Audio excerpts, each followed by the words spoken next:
And now we'll turn it over to Matt Katz, your moderator for the evening.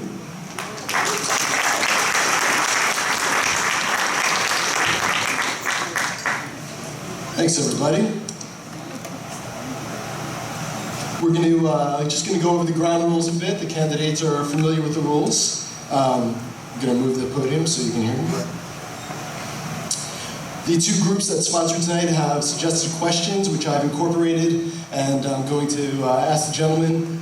They will have 2 minutes to answer each question. There are 30-second rebuttals if they should so choose. I'm not going to be crazy strict about it. If there's a good, constructive conversation going on, they can do as they please and talk about it and inform us. We're going to forego opening statements. I'm going to read a short, brief bio on each of them, and then they can talk more about themselves and their answers. And I'm going to request if you guys could hold applause until the end, just so we could hear each other and get as much information out there as possible. The gentlemen can sit and answer the questions and engage, and let's do it. So we'll start with Councilman Johnson. Kenyatta Johnson was born and raised in Point Breeze, where he lives today. After his cousin's murder in 1999, he founded an organization called Peace Not Guns. He was a Pennsylvania State Senate staffer, a volunteer for AmeriCorps, and later a state representative for the 186th Legislative District. He has served in the City Council since 2012. Ori Feibush also lives in Point Breeze. He founded OCF Realty in 2008, constructing homes and stores and opening 3 OCF coffee houses around the city. He recently founded the Point Breeze Community Development Corporation to push for the revitalization of businesses in the neighborhood's commercial corridors. We did a coin flip to see who would go first, and I believe Mr. Feibush, you won the coin flip, correct? No, yes, and you asked that the councilman go first, is that correct? Okay, good. First question, Councilman Johnson. What does the word gentrification mean to you? And is it a positive or negative force in Graduate Hospital, Point Breeze, and Philadelphia at large? Yes. Well, first and foremost, I want to thank Sosna for hosting this event, as well as the new South Street West Civic Association. If I got the name correct, I want to congratulate the leadership for establishing a new direction for that particular organization. And again, thank Sosna for hosting this event, and all of you for taking time out of your schedule to participate in a democratic process. When we talk about the issue of gentrification, the first thing that comes to my mind is development. And how do we balance development that's taking place throughout the 2nd Councilmanic District? I'm a strong advocate of focusing on affordable, workforce, and market rate housing, supporting development, but also not at the displacement of long-term residents. And so for me, and my staff, and my office, we've always worked to make sure, one, we improve the quality of life of the very diverse district of the 2nd Councilmanic District, going from City Hall to Navy Yard to the airport. We have more than 15 different neighborhoods with different issues and concerns throughout the 2nd Councilmanic District. But everyone wants neighborhoods where you can raise your family, neighborhoods that are clean, neighborhoods that have good schools, and most importantly, neighborhoods that you're going to be proud of. And so as I watched the transformation of my neighborhood, which I grew up in, which is Point Breeze, and I also used to live over here, which at one time was called Cross the Tracks before it was Southwest Center City. I welcome the development as it relates to addressing the issue of blight, and I think it needs to be a healthy balance. But specifically with the issue of gentrification, I think it's more about the human relations between new residents and old residents, and making sure you're fostering a dialogue of community, because everyone wants neighborhoods that they can be proud of. Thank you. So I'm sorry. Did you want to say something? You're okay. And I wanted to note that we have Marissa in the front row. She's holding up a little time. You might have seen that. Mr. Feibush. First of all, I also want to thank Sosna and the South Street West Civic Association for hosting us. Matt, thank you for being crazy enough to agree to moderate, and for Chester Arthur for being gracious enough to allow us to use their space, and for the councilman for giving us the opportunity to share this debate. First of all, my name is Ori Feibush. I'm a candidate for City Council in the 2nd District. I've spent the last decade building businesses, building homes, cleaning up vacant lots, installing security cameras and trash cans in a neighborhood that was seeing a bit of sort of political unrest.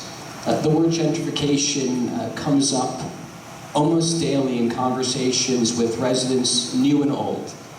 And I gotta be honest, the word is a positive word to nearly all residents. Every resident wants cleaner streets, safer communities, better schools. They want to see development. They just want to have an opportunity, all residents, an opportunity to be a part of the conversation.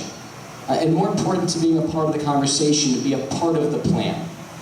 So for me, gentrification is a positive word. Displacement is a negative word, and I believe there's a tremendous number of opportunities in which we can encourage the development and revitalization of many communities in the 2nd District, while at the same time reducing the effects of displacement and ensuring that we have an honest and wonderful community for all residents.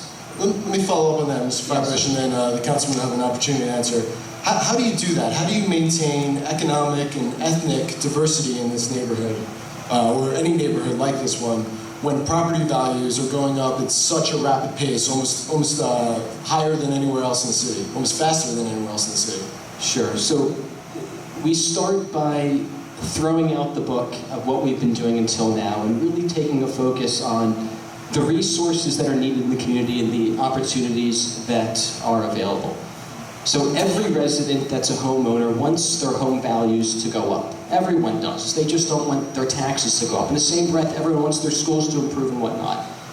It's having an honest conversation of the risks that are involved. For example, I'll just pick one example, affordable housing. In Point Breeze, over the last few years, there have been 40 or 50 for-sale affordable homes that were built in the community. They didn't help anyone that was in need. If you knock on any of the doors, if you meet any of the neighbors under the age of 30, didn't grow up in the community, and while they're all wonderful people, many of them are my friends, they weren't in need. On the other hand, as a candidate, I've knocked on doors, and there are a lot of people who are at risk of being displaced. While they're afraid of their taxes going up, that's not the immediate concern.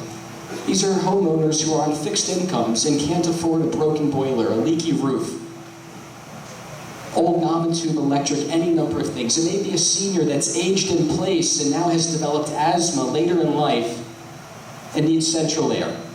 So a simple approach, rather than building for-sale affordable homes that are going to a lot of people that I went to college with, nice people again, is to take those resources and put them in the hands of those who are more at risk.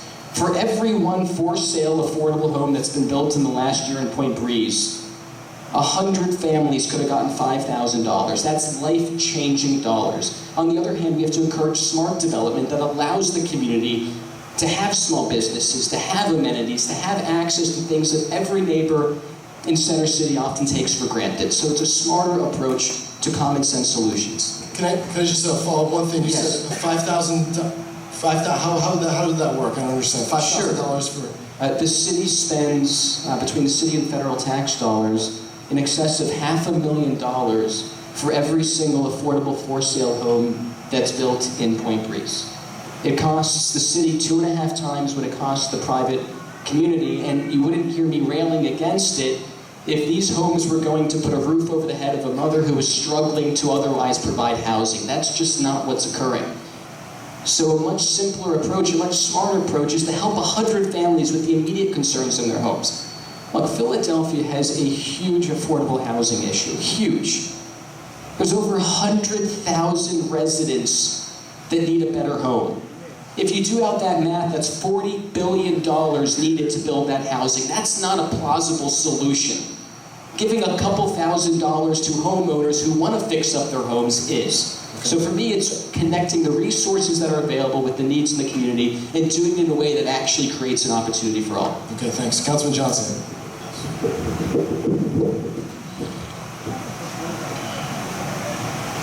Over the past 4 years, we have developed a track record of advocating and making sure that there's a level of affordable housing that's being developed, primarily in the Point Breeze area, but also we pay attention throughout the 2nd Councilmanic District.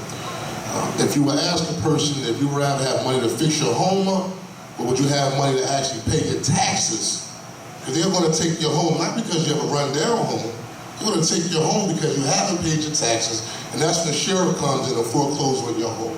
And so as a result of the increase in taxes that have taken place, we focused on making sure that, one, individuals throughout the 2nd Councilmanic District take advantage of the Senior Citizens Tax Freeze initiative that the city provides, particularly for our seniors, so they won't be priced out of their homes. 2, we make sure that individuals participate in the long-term owner-occupants program, in which I recently introduced legislation to amend it for individuals who live in affordable homes who weren't able to participate in a long-time owner-occupants program for 10 years for the simple fact that they receive a government subsidy to allow them to purchase an affordable home in the first place. We also make sure that individuals participate in a homestead exemption program that will allow them also to get a tax relief as it relates to the increase in taxes as it relates to their property values going up. And so, again, we have a track record of advocating and most importantly, supporting developers who would like to see affordable housing units. We just did a groundbreaking today, participating in a program called Habitat for Humanity.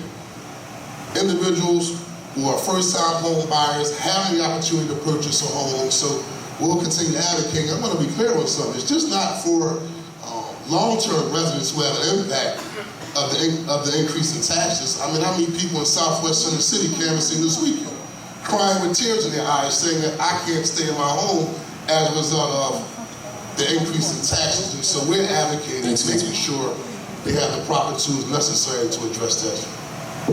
Thank you. Let's move toward property taxes, which you're starting to get to. If I could, Do you want 30 seconds? just very briefly, the councilman is talking about advocating. The individuals in the communities in Eastwick and Southwest and Point Breeze, they don't need an advocate. They need somebody to come up with real solutions that put dollars and resources in their hands. A ribbon cutting ceremony is great for the press, but building 20 homes in a neighborhood that has thousands, if not tens of thousands of people who are in need doesn't get it done. As a council person, the obligation, the duty, it's a fiduciary duty. It's to helping everyone, coming up with policies and solutions that can make a world of difference for the entire community, not just a few. Thank you. Councilman Johnson. And so, again, when you're advocating and you're fighting for the people who put you in city council, to fight on their behalf, we make sure that part of my responsibility and the leadership that I have exhibited in city council is to make sure that all of those initiatives we just talked about, those tax relief measures, the constituents in which I represent are significantly impacted, are taking advantage of it. So it's not about just from your perspective advocating, but it's actually advocating and making sure that we're getting results, primarily for the constituents who are impacted. We're gonna stay with taxes, so if you want to follow up, we'll have an opportunity. Those of us in the room who are property owners got these notices this week, notice of proposed valuation. And some of us have compared our valuations or looked online, and there seems to be, in many cases, no rhyme or reason why one house is $300,000, another house is $600,000, why someone's property taxes went up $7,000, another $100,000. Why are there wildly different property tax assessments, and what can be done as soon as possible about it? Councilman Johnson, can you start? Well, the Office of Property Assessment that's responsible for doing the property, assessing the properties throughout not only the 2nd Councilmanic District and the City of Philadelphia, I firmly believe didn't get the implementation of ADI right from the beginning. And so as a result, you see the inaccuracies of property assessments and the value of individuals' homes, either it's on one block or it could be from one block to the next block. What we have to continue to advocate for individuals who do see that there's an unfair or inaccurate assessment of their homes, is walking them through the process, making sure they have someone advocating for them to make sure they have the first level of review, making sure that beyond the first level of review, they can actually appeal their property taxes, and really walking people actually through that process so they can make sure that, one, their property is assessed the proper way. Mr. Feibush? So my opponent recognizes that AVI is broken, and for all of you who got letters this week, you all do too. The question isn't whether or not it's broken, it's how do we fix it? The reason AVI is broken is not because you look to your neighbors on the left or the right and you happen to have different assessments. The reason is that when the city implemented AVI, they didn't understand how important the difference of land assessments versus improvements was. In other words, when you get your tax bill, there's two different parts. One is the land and the other is the bricks. The city underassessed the land and overassessed the bricks. What's the result of that? Well, in Philadelphia, there's 45,000 vacant lots that are currently paying nothing. In other words, we're not capturing any money from vacant land, while at the same time we're discouraging people from developing, because why make them do it? On the other hand, as a candidate, I'm knocking on door after door after door, and the outside of the facade looks terrible, and I walk in, it's a magnificent property. Why? Because the homeowner doesn't want to fix up their facade. They don't want to be a good neighbor, because they're going to get punished by our city. If the city corrected the deficiency of land versus improvements, they could do it in a week. It's such a simple process. That's $45 or $50 million the city would collect overnight. Overnight. It would ensure that your taxes don't have to go up. The problem is we keep saying there's an issue. What's the solution? What's the plan? The councilman's had 3 years after he voted for AVI to introduce a bill that would fix it. He has not. I have a plan that will fix it overnight. Please. Thanks. I can't, forgive me, I don't have my glasses, so when you hold it up, what's the first one say? 30. All right. I thought it said keep going. Look, it's not a complicated issue.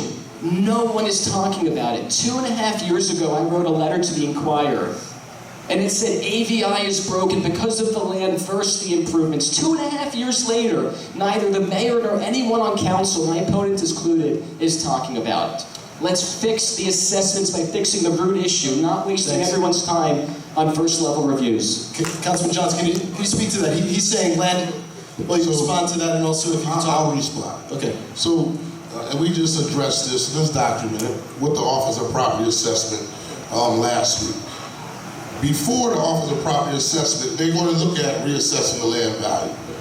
But they didn't get just assessing the actual properties correct from the beginning. So before they move to begin assessing the land value, let's make sure that the inaccurate formula that they use for AVI from the beginning, let's get that part correct first, because there's still inaccuracies that they're still trying to address, but it is being addressed, and it's documented. We're going to have 30 seconds on the clock to continue talking about this. I mean, what have, Councilman, for you, what have you done since AVI? Obviously, you know, you've been aware that this is an issue. Can you point to what you've been trying to do or have done to correct these issues so far? If we could get 30 seconds for that? Or we'll give you a minute. Well, first and foremost, my primary objective is to help people stay into their homes. I want to be clear. New residents and old residents come around home scared that they're going to lose their home as a result of the inaccurate implementation of AVI. Bills that I introduced in City Council to help folks stay in their home. Tax deferment bill, allow individuals to defer a portion of their taxes when they sell their home. We introduced to help people stay in their homes. Again, an extension to the LOOP program, long-time owner occupants program for people who live in their homes for more than 10 years, so they can actually have a chance to address the unfair increase in their taxes. Again, making sure I'm educating as many of my constituents as possible who do not go online to make sure that they're enrolled into the homestead exemption program that will also allow them to receive a level of tax relief. And so part of my job as an advocate and leadership in City Council to make sure that the people out there who don't have information are actually taking advantage of the tools necessary to help them stay in their homes. Thanks. Mr. Feibush, you want to respond to that? I am convinced that the councilman gets dressed every morning by first putting on his shoes and then his socks. You cannot fix AVI, the global assessment, without first correcting the land. That's the fundamental issue. We're talking about helping people stay in their homes. If the city could collect another $50 million overnight, that helps people stay in their homes. That's how you do it.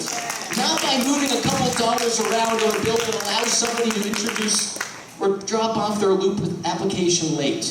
The only way you do it is correcting the broken system that exists, which is the land efficiency. Another example, 777 South Broad. I think I added a 7 there. On Broad and Fitzwater. The building's worth $90 million. It pays $13,000 a year in taxes. If AVI was corrected, in 1 week they'd be paying $500,000 a year. That's $500,000 that the homeowners you're talking about keeping in their homes no longer have to pay. Everything you're talking about right now is backwards. We have to do it the right way, not starting from the back and working forward. Thanks for checking your shoes. We're going to move on to schools, but this also certainly has to do with taxes. Mr. Feibush, we'll start with you. The school district is currently facing a $103 million deficit. There's several proposals out there to address the issue. City budget cuts to free up revenue, 9.3% property tax increase that the mayor suggested, increase of business use and occupancy tax, soda tax idea. How do you come up with that money immediately? They need that money immediately, and they want it annually. So how do you solve that problem? So, number one, the land assessment I just talked about gets you halfway there. Number two, the city sells all the vacant lots that it currently owns. The city is the largest owner of scattered vacant lots in the country. Every year we end the year with more lots than we start with. The city's spending $26 million a year maintaining vacant lots. That's $26 million that we can put into our schools. That's $26 million that we can put into our playgrounds. And then I want to get rid of the current use and occupancy vacancy that exists for properties that are worth less than $200,000. That wasn't the root issue. That wasn't the problem with small business. If we had any voice on city council that had ever opened up a small business, heck, any voice that's actually had a real job, we'd be able to explain why that wasn't the issue. The issue is in the bureaucracy and the red tape in Philadelphia. By the way, that's another $20 million. Just a follow-up for that. Yes. How do you want to sell the vacant lots that'll obviously take some time. How does that help Principal Newman, who needs money for pencils and paper in September? I mean, is that will that get you there immediately for the next school year? It's a question of political will. The only reason the vacant lots are not selling in Philadelphia is that the district council members are unwilling to sell them. If the district council people were willing to release these lots, if they were no longer using them as political chips, they'd sell very quickly. But it is a question of political will. And yes, I would lead the way as the councilman in the 2nd District by selling off all of the vacant lots in the 2nd District as expeditiously as possible. Thanks, Councilman Johnson. Well, first and foremost, in terms of the issue of education, I served in the Rendell administration when I served as a state representative. And I recognize clearly that the funding we received under the funding formula under Rendell showed that there was a direct correlation between the funding that the Philadelphia public school system received and the academic performance of our children. So first and foremost, the state who controls our schools, they have a constitutional responsibility to make sure the Philadelphia public school system is funded properly. Second, beyond the educational formula, which we definitely need, on the city, I think it's shameful that we're in a city that have one of the best institutions of higher education, the best healthcare institutions. But in the shadow of these two institutions, you have neighborhoods living in poverty. And so I support the policy, payment in lieu of taxes, not temporarily, but it should be a partnership between our major institutions of higher education and our healthcare facilities and our schools, focusing on science, technology, engineering, and math curriculums to support our young people. In addition, we should continue going after individuals who own gazillions of properties, but they live in Jersey. While these properties are bringing down our neighborhoods and are back on taxes, go after them. Collect as many people who are back on taxes as possible before we decide to raise taxes on individuals who just now receive a significant increase in their taxes. So that's how I would actually handle it. But most importantly, out of everything I said, we need an educational formula. Councilman Johnson, I'm curious, like University of Pennsylvania, how much do you think they should be paying every year in a pilot?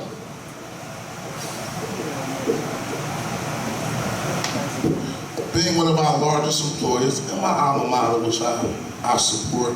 I mean, you know, I would put it 30, 40, they can do 50 million with no problem. I think the endowment is probably $1 billion. There has to be a partnership and a pipeline with our major institutions of higher education and our major healthcare facilities.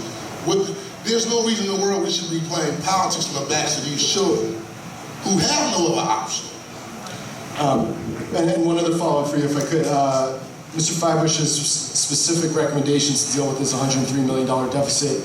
We're selling vacant lots and also changing the way assessments are done with land values and improvements. On those two proposals, do you agree, disagree? We will have to, as a city, change the assessments on the land value. So that's going to have to happen. I'm not an advocate of fire selling all the land in the second councilmanic district. I don't think they get to the root cause, but also fire selling the land, and depending on who receives the land, may result also, again, in the increased super development, which will result in the displacement of new and long-term residents. And so if they're going to plan on how we want to address it, I'm just not an advocate for just saying we're going to blanketly just sell off all the parcels of land in the second councilmanic district. I cannot do that without an actual concerted plan. I'm an advocate for affordable workforce, and we do market rate housing as well, but there has to be a plan. I just want this fire selling. And I think that doesn't get to the root cause. We need an educational formula. Mr. Feibush, you want to just respond to that? If I could please have more than 30 seconds, because the councilman just said a whole lot of things that are not true. So he's hopeful of driving down to Harrisburg and coming back with a trunk full of money. That's not going to work. We have a Republican legislature. They're not going to send us more dollars. In the same breath, knocking on Penn's door and saying, hey, you got an extra $30 million floating around, they're not going to give it to us. When we did have pilots, we were getting $10 million a year. That's not practical. And the councilman's talking about not fire selling the land. I'm talking about a transparent process that auctions off property. What's currently occurring is land is selling to the councilman's friends for pennies on the dollar. And that is harming our schools. We're talking millions and millions and millions of dollars that are currently not being collected by our city. I want to take myself into the equation because the councilman should not be dictating who gets to buy real estate. It shouldn't be that way. But if I could just for a moment here. Councilman Johnson, hold on one second, the crowd, everybody. But if I could, everybody keep it under control, but you have a little bit of time. But speaking about a fair funding formula, it's true that Harrisburg doesn't give us our fair share. Philadelphia itself doesn't have a fair funding formula. The notion that schools outside of our city's core get the same access to resources the schools in our inner city core is just absolutely not true. I am the only candidate with a plan. Let me repeat that. I am the only candidate with a plan to provide the resources that are needed to Bartram and to Tillman and to Childs. I've been doing it as a private business owner, and I would do it almost overnight as a council person. This isn't a hope in the prayer. This isn't driving down to Harrisburg. This is real solutions, not advocacy. Real solutions that put dollars in the hands of our students. Sorry if I took more than 2 minutes. Councilman, I'm going to fix you here, and you got 30 seconds, and then we're going to move on.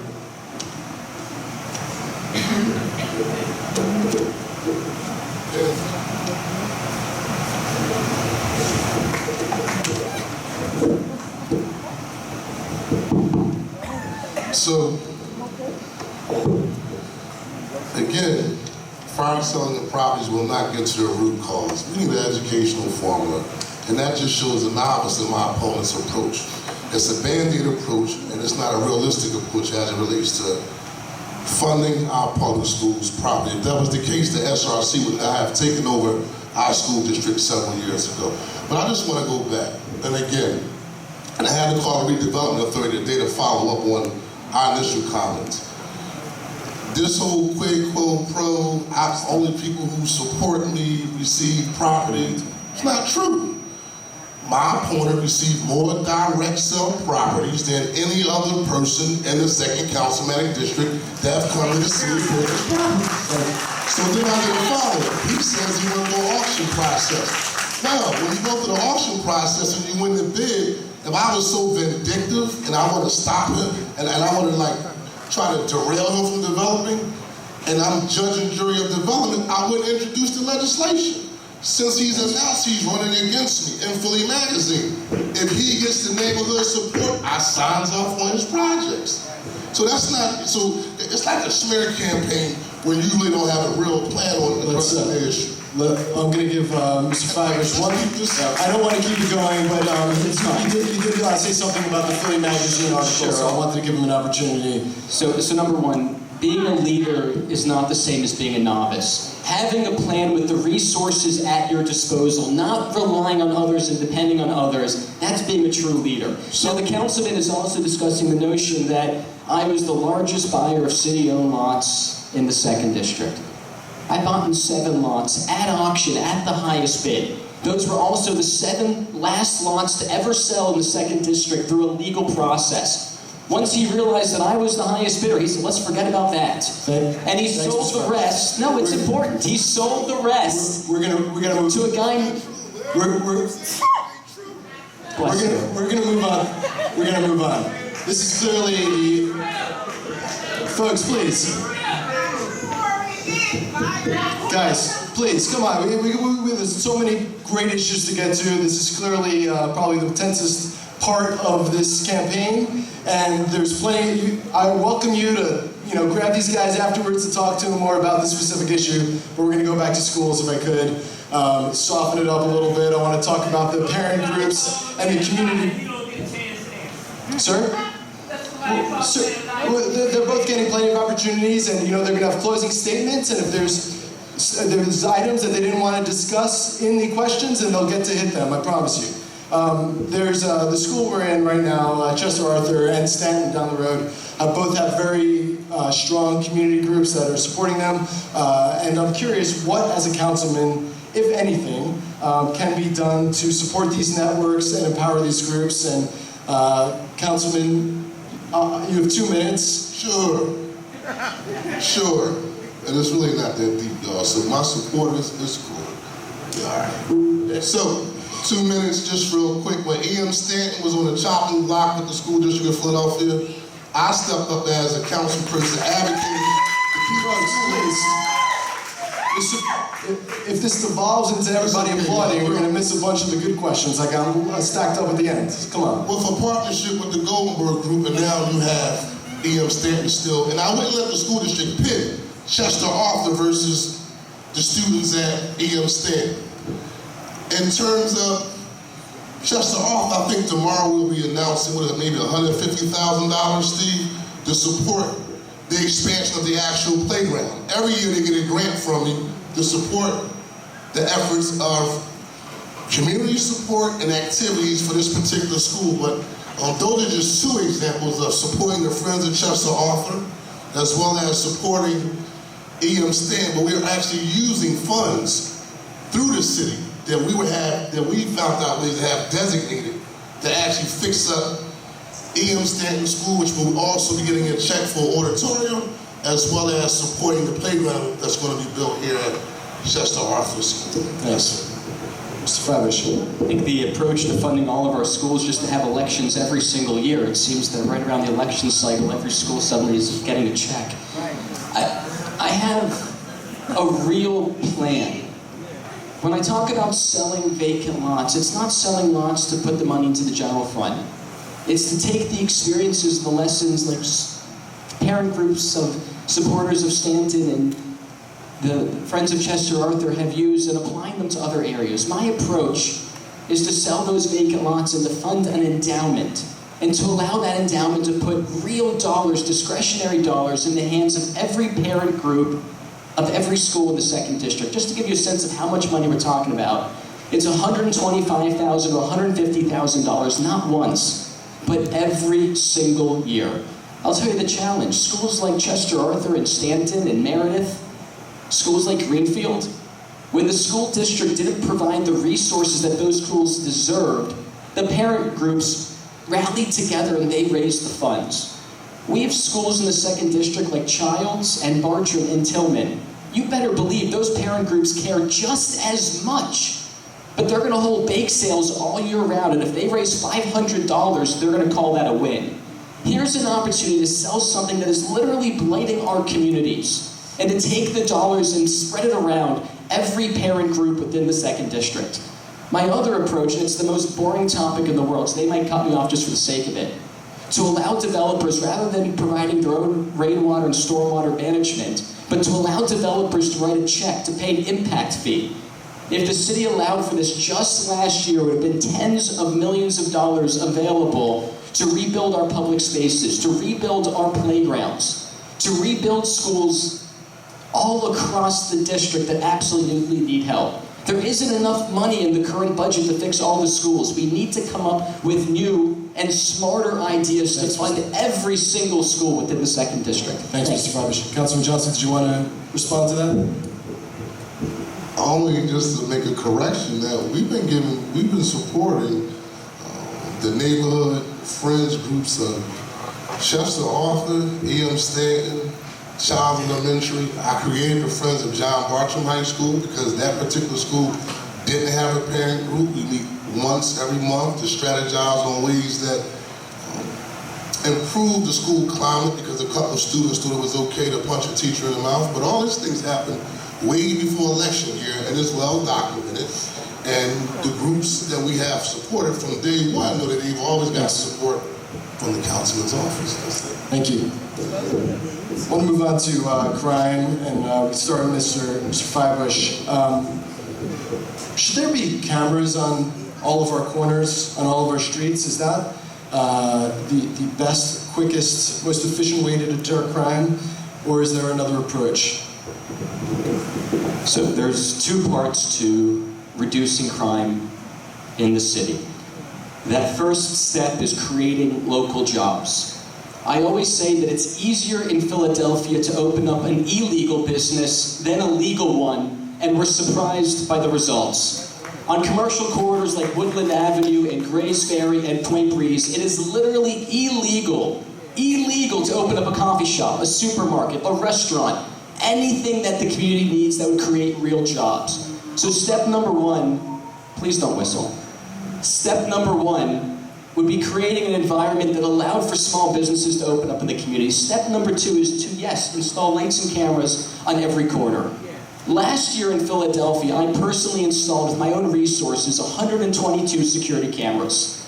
The city of Philadelphia also installed 122 cameras. And what's the difference? It cost me less money to install all 122 of mine than it cost the city to install just 1 camera. And by the way, half their cameras don't work. What's the difference?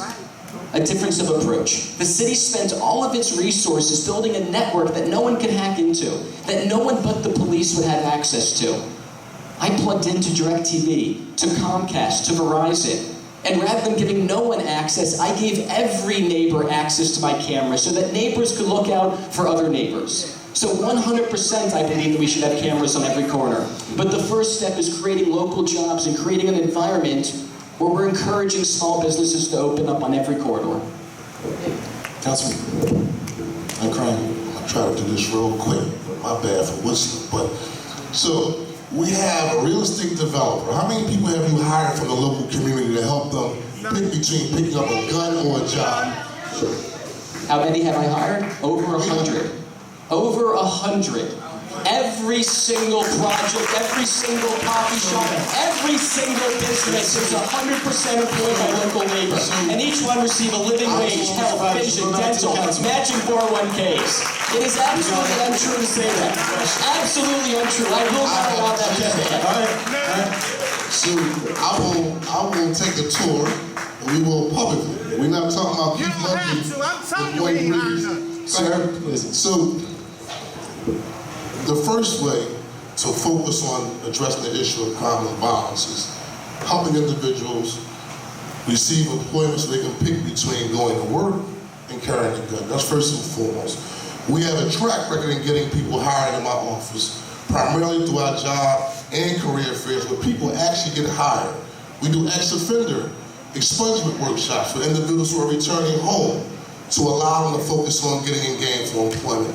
But separate from that, on the law enforcement side, we work very closely with the district attorney's office and the Philadelphia Police Department, specifically on the issue of youth gun violence. And so we have a track record that's clearly documented, specifically on the issue of public safety. When it comes to cameras, we have a real call time center that's very, very effective. That's in the 2nd Councilman District at 20th and Oregon. But I don't believe that everybody should have access to a camera on every corner because everybody has different intentions. Everybody isn't a good, upstanding citizen, and I would not want that type of technology to be in somebody's hands that doesn't have the best interests of our community at heart. So I'll continue to work with the Philadelphia Police Department on monitoring those sites through the real-time call center. Thanks. Did you want to rebuttal on the crime issue? No one loves Big Brother, but when your father, your mother, your sister, your brother, your child, or just a stranger, when something happens, you better hope there's a camera there. But more importantly, the Real-Time Crime Center doesn't have access to watch all their cameras. I wish they did. Here's an opportunity to take a product that's 100% reactive and make it proactive. So that if someone sees something that's not right in the community, they can pick up the phone. They can help their neighbor. Thanks. It's a fundamentally different approach to doing things, and let's be clear. Thanks, Mr. Feibush. We got Oh, I'm sorry. Councilman, you have 30 seconds. No, I just want to make sure after I win the election, these people that's here with them still hired.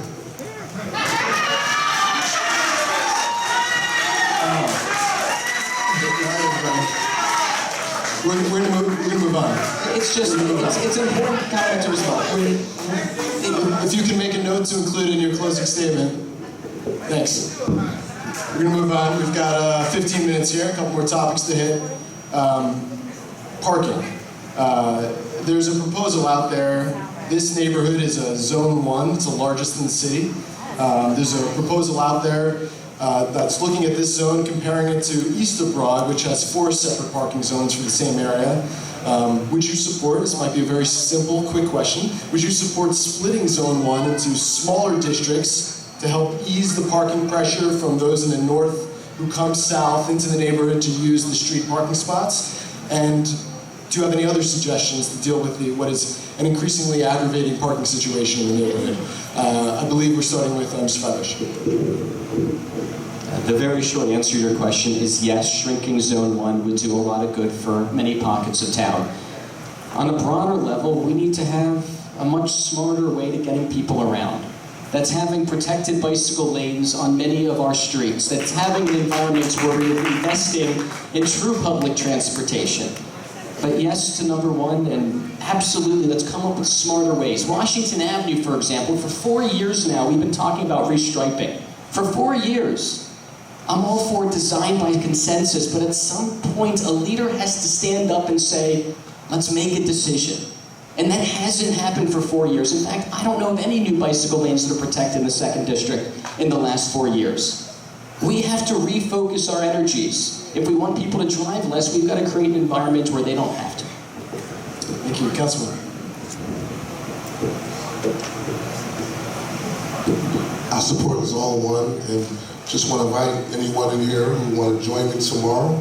When we go kick off bike share here in the city of Philadelphia. We'll be leaving from Evans Oval, going out to Point Breeze as an alternative to driving. But at the end of the day, yes, we have to find, listen, the more development that takes place in the area, the more there's going to be a lack of parking. It's not only in Southwest Center City. It's the same in my neighborhood of Point Breeze, specifically on Ellsworth Street. And it's an issue that we have to address right now. The one of the key ways is regulating it is a 2-hour parking. Most people may or may not want to participate in it, but it's one of the effective ways of stopping people. Because the most part is the parking spots are taken from people who don't live in the neighborhood that decide to come park on your block and go to work. That's the issue that we need to address in the immediate future to begin addressing the issue to try to help people save their parking. Thanks. And Councilman, you can hold on to the mic. We'll go to you with this. This is on trash. I'm wondering, given the fiscal constraints and various priorities that government has, if this is something that government should be spending more of its limited resources on. And how do you do that? I know what my street looks like on trash day and after the garbage guys go through, and also on any other day of the week. What can government do in terms of making our neighborhoods look a little cleaner than they do now? Well, first and foremost, we need to begin prioritizing the portion of the budget that deals specifically with street cleaning as it was when I was growing up as a young man. And I'll say up front, that's not primarily where the majority of resources are going as related to street cleanup. But separate from, we do big belly cleanups, we go after those who illegal dump, but a greater portion of our budget needs to be toward the street cleanup. Now, in terms of how they clean up the street, I'll have frank conversations, separate from the street department, but also reaching out to the unions that actually do the work, because there's no way in the world you go through a block, pick up trash, and then the street looked worse off than it did when they came to pick the trash up. And so part of that is making sure you have a conversation with those folks who actually are a part of the union, who are picking up the street, or picking up the trash, and that's pretty much how we approach it early on. Have you had those conversations in your time in office, and have they yielded results? Have you dealt with the union guys on making sure the streets? Well, we've started the conversation to look at how can you improve with your team that goes out there, separate from doing recycling, when they're picking up the trash, to do a better job of picking it up. So that is in the process. Thanks, Mr. Feibush. So I would institute regular street sweeping of every single block in Philadelphia, and certainly in the 2nd District, number one. Number two, as a private resident, I begged the city to install trash cans on every corner where I lived, especially on the commercial corridor, and I got no response. So I went to Job Corps, I provided the material, they provided the labor, and we built trash cans that we installed up and down the commercial corridor in Point Breeze. It's something that we could do in every neighborhood.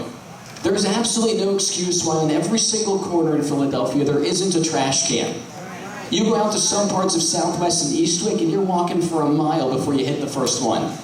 It's easy to ask people to throw trash in a trash can, but where are the trash cans? So installing trash cans on every corner, number one. Regular street sweeping, number two. And then a couple of other ideas that are specific to Center City that I think can make a world of difference too.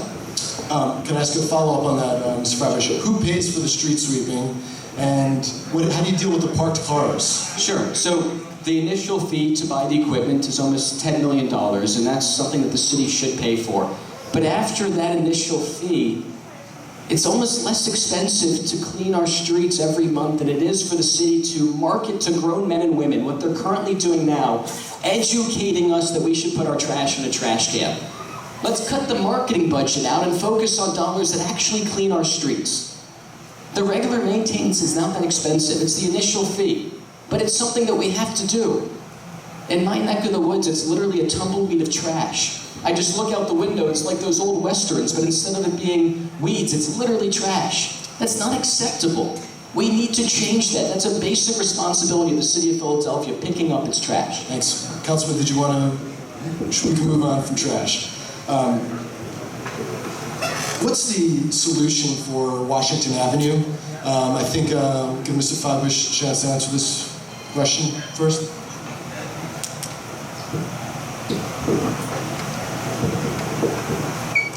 So I've had an opportunity to speak with many stakeholders and residents and business owners of what they would like to see on Washington Avenue. And the feedback is generally pretty universal. It's retail, it's apartments, it's supermarkets and pharmacies and restaurants and businesses that employ people but also provide for a lot of amenities. The solution on Washington Avenue is IRMX zoning that requires commercial on the ground floor, allowing for an environment where businesses can open up and know that they're appreciated. Right now on Washington Avenue, you can legally open up a marina. We are 2 miles away from water in any direction, and that's the only legal use. As a council person, you could be a leader by introducing a plan that your community wants to encourage those types of businesses. And that hasn't happened. So Washington Avenue for me is a place for residents to shop. It's a place for residents to work. It's an environment that connects Point Breeze with Center City, with the Graduate Hospital. It's an area that no longer has the idea of coffee shops next door to forklifts, or forklifts next door to coffee shops. It's something that makes sense for all. Holistic planning. How do you talk about a bicycle lane anywhere unless you remap and you rezone? But for me, It's a corridor that recognizes where we are today as a community and not where we were 75 years ago.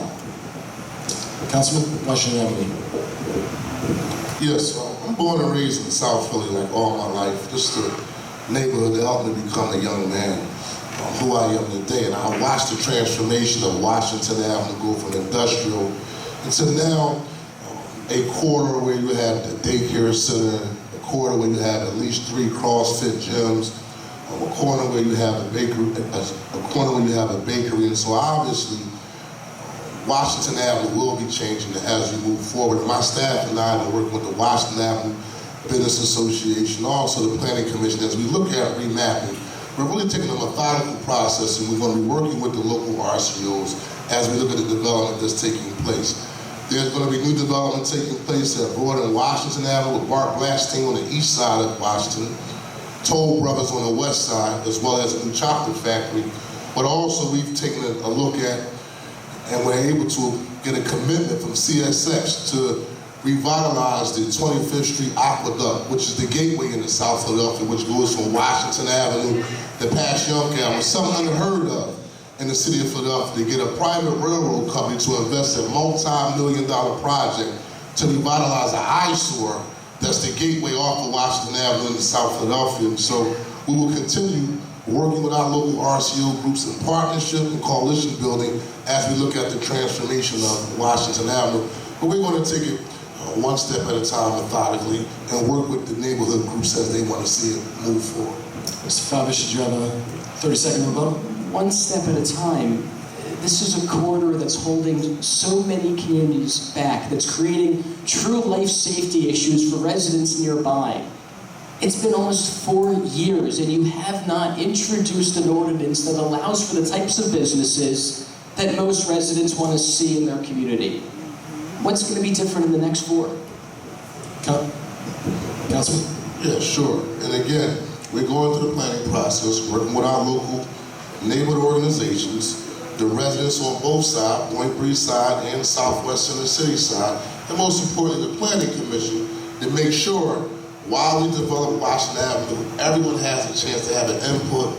Every stakeholder who live immediately in that area have a seat at the table on both sides of Washington Avenue as we move forward. Thanks. And Councilman, you can keep that mic. This is a related question, so maybe I'm curious beyond Washington Avenue about the interiors of our neighborhoods and whether you think that there are enough businesses or not enough businesses. I'm thinking of those old corner stores that are now either vacant or residential. Would you like to see more businesses there or less? And is there anything you can do about that, Councilman? Well, again, when you talk about the second councilman district, very, very diverse, so you have to be specific in terms of the actual areas. Business corridors such as Point Breeze, Woodland Avenue, we would like to see more development taking place along those corridors, working with organizations such as the Commerce Department to provide entrepreneurs microloans so they can invest in capital so they can open up a business along their corridors of things that we're taking a look at and things that we have supported when businesses have come to our office. Working with Philadelphia Industrial Development Corporation and their 10,000 business initiative where individuals who do want to open up a business are allowed to get a certain level of capital to help them open up their business. That will be our approach. But depending on the corridor, I mean, listen, the more commercial corridors that are developed, the more vibrant our communities are. But I also advocate to make sure that when those stores are open, they're stores that are inclusive and stores that individuals have an opportunity to go and purchase whatever goods and products that they want to purchase. But it's also I was going to ask, beyond the commercial corridors, I think if there was a project, there was a restaurant, a takeout restaurant was supposed to go into 20th and Cater, which is not on a commercial corridor, and there was opposition to noise and other, I know, I'm not talking about that specific project, but there seems to be 2 motivations in the neighborhood. Some want more businesses on the corner, some don't. Right? All of our development projects that we worked on, we take a measured approach with the near neighbors and the surrounding residents, regardless if it's a business or a development. And so it takes a measured approach, and it's not for me just to outright say the neighbors don't want the business, right? And they have the support, and the near neighbors say, then why should we be forcing them to open up that business in their neighborhood. So we take an approach where everyone should have an opportunity at the table to have their voices heard, and then we go forward through the zoning process to be in support of other business. Thanks, Mr. Feibush. On a corner like Point Breeze Avenue, just to our south here, you have vacant storefront after vacant storefront after vacant storefront. And there's dozens and dozens of small business owners that would love the chance to open up. So where's the disconnect? The councilman will tell you that it's his job to advocate for more businesses to open up. As a small business owner myself, as somebody who's helped so many small businesses open up, the issue isn't advocacy, it's not cheerleading. The reality is that every single building on that corridor has no electric, no plumbing, no HVAC. If someone wanted to open up a business, they literally have to hit the lottery first. And let's say you do hit the lottery, it's illegal to open up anything you'd ever want to open. As a council person, you should lead a broad conversation of remapping the entire commercial corridor. If the community wants coffee shops and restaurants and 20 other great uses, why not make that permitted as a matter of right for all of those spaces? Why put yourself in a position when you're playing judge and jury for every single business that would like to open? I've been involved in business after business over there, investing my own dollars to let residents from the community open up their own spaces. I've created a roadmap, hoping that City Council would follow. Please. So while he shops at the restaurants that I've opened, he's refused to enact legislation that would allow others to open up businesses for themselves. Councilman, did you want to respond to that? 30 seconds. This is not true. That's it. Okay. We are approaching our end here. Before we close, I just wanted to put in a plug for a fundraiser we're having this weekend, Saturday, for the school here, Friends of Chester Arthur. It's an adults-only party at the Rock School at Broad in Washington. There's some flyers at the door if you're interested in attending, or friendsofchesterarthur.org, silent auction, bar, DJ. So I encourage anybody to come out and party. And then I would like to get a couple of closing statements from each of you. We'll start with Mr. Feibush. And in the closing statement, I was hoping you could kind of envision what, if you were elected, what this neighborhood would look like. You're already elected. Well, go take us 4 years down the road and tell us, over the next 4 years, what you might be able to accomplish to make this neighborhood look or feel or seem different. And if you can incorporate all that in the closing statement, that'd be awesome. Thanks, everybody. 1 second. A couple more minutes. So if I'm grateful and fortunate enough to earn your support, I gotta be honest, this neighborhood needs some nice things. It needs some trash cans, it needs some more small businesses, but on a broader level, there are so many parts of the 2nd District that need so much more. And I want to be honest with you. I want to focus on rebuilding schools all throughout the 2nd District. I want to take the models that have been built with organizations like Friends of Chester Arthur and Supporters of Stanton and apply them to other schools. My focus is to use this neighborhood as a roadmap of how to do smart, progressive development for our schools and for our communities all across the 2nd District. To rebuild Washington Avenue to be a safe commercial corridor for jobs and amenities, to rebuild Point Breeze Avenue and Woodland Avenue so that the community can open up businesses and maintain their own wealth, to build affordable housing all throughout the 2nd District that actually helps those in need. Not affordable housing where my friends that I went to college with are going to. There's an opportunity to change the direction of our city. And the councilman will say that the Pew Charitable Trust says that we're all going great. But for anyone who lives in so many parts of Philadelphia that aren't doing so hot, they would respectfully disagree. This is a tale of two cities that should no longer be. And the only way we're going to move this community forward is, but as a council person, introducing legislation that moves every community forward. Not telling one community that development is good and another that it's bad, that a coffee shop is good and another is bad. This is about moving an entire community forward. So it's commercial corridors that are active and vibrant. It's schools that are now functioning properly because they have active and engaged parent groups that are helping those schools. It's about cleaning up all of the blight, picking up the trash, rebuilding our community, and doing it as one group, one people. Thanks, Mr. So, my name is Ori Feibush, by the way. I am the candidate for City Council in the 2nd District. I'm eager for your support and for your votes, and I do appreciate your time and your opportunity to be here. And my mother and father are right over there, so if you want to just give them an applause too, I'm sure they'd appreciate it. Thanks, everyone. We got one more. We'll give the councilman 2 minutes 30, so you can get an extra 30 seconds if you want to. Well, I want to thank Sosna and the Southwest Civic Association for hosting this event. And most important, I want to thank all of you for coming out and just really engaging in the democratic process. And although it may seem personal, at the end of the day, it's about the issues. It's about figuring out ways to continue moving the 2nd Councilmanic District. But what separates myself from my opponents is that we have a track record of getting things done. Ravaged the Grace Ferry Triangle in this immediate area, that when I became elected, we made sure it get done. It's accomplishment of getting things done. It was transforming the Royal Theater, which was a blight in this neighborhood of South Street, another accomplishment of getting things done. It was saving E.M. Stanton School. When I got elected, advocated to make sure the school stayed open, again, getting things done. So we have a track record of getting things done in this particular immediate area, but also the 2nd Councilmanic District as a whole. Listen, for me, this is not about an election. I didn't wake up all of a sudden and say, I want to run for office. I'm running for office because I'm passionate about serving others.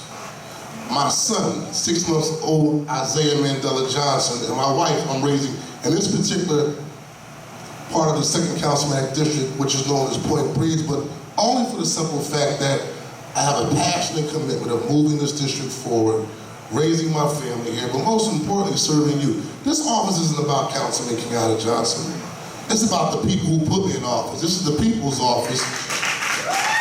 And I lead, not from the top down, but from the bottom up. Most importantly, listening to the people who come to my office with issues and concerns and advocating, and most importantly, fighting for them to make sure they have a voice in City Council. So if you want to know more about my overall track record of getting things done, go to my real website, which is Citizens for Kenyatta Johnson. No, seriously, citizensforkenyattajohnson.com.